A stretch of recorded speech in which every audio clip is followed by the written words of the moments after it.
အားလုံးပဲမင်္ဂလာပါဒီနေ့မှာတော့ခဏဖတ်ဖြစ်နေတဲ့စာအုပ်လေးတစ်အုပ်ဖြစ်တဲ့ဒေါက်တာဖြိုးတီယာရဲ့ပျော်ရွှင်ပါစေဆိုတဲ့စာအုပ်လေးကြောင်းပြောပြချင်ပါတယ်ဒီစာအုပ်မှာအမြဲတမ်းကိုလိုက်နာဖို့အတွက်ပေးထားတဲ့အချက်လက်လေးတွေကမှအကြိုက်ဆုံးအချက်အကြောင်းအရာကိုဖော်ပြချင်ပါတယ်ဒီမှာဆရာဖော်ပြထားတာကပျော်ရွှင်မှုနဲ့ပတ်သက်လို့အမြင်မျိုးရှိကြပါတယ်ကျွန်တော်ကတော့ပျော်ရွှင်မှုဆိုတာလိုက်ရှာရတာမဟုတ်ဘူးဖန်တီးယူရတာဆိုတဲ့အမြင်ကိုလက်ခံတယ်နောက်ပြီးငါ့ကိုပြောင်းလုပ်ပေးပါဆိုပြီးလေတယောက်ယောက်စီကအတောင်းခံလို့ရတာမျိုးမဟုတ်ပါဘူးတကယ်တော့ပျော်ရွှင်မှုဆိုတာကိုလုပ်တဲ့လုပ်ရက်တွေရဲ့အကျိုးဆက်ဖြစ်ပါတယ်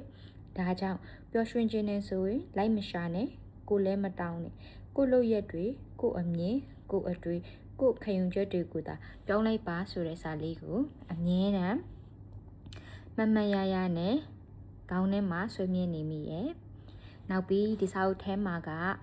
ရုပ်ပိုင်းဆိုင်ရာစိတ်ပိုင်းဆိုင်ရာပတ်သက်ပြီးအကြံပေးချက်တွေမိသားစု relationship နဲ့ပတ်သက်တဲ့အကြောင်းအရာတွေအများကြီးကိုဆရာကအသေးစိတ်ဖော်ပြထားတာဖြစ်တဲ့အတွက်အားလုံးကိုဖတ်စေချင်ပါတယ်အများကြီးကျေးဇူးတင်ပါတယ်ရှင်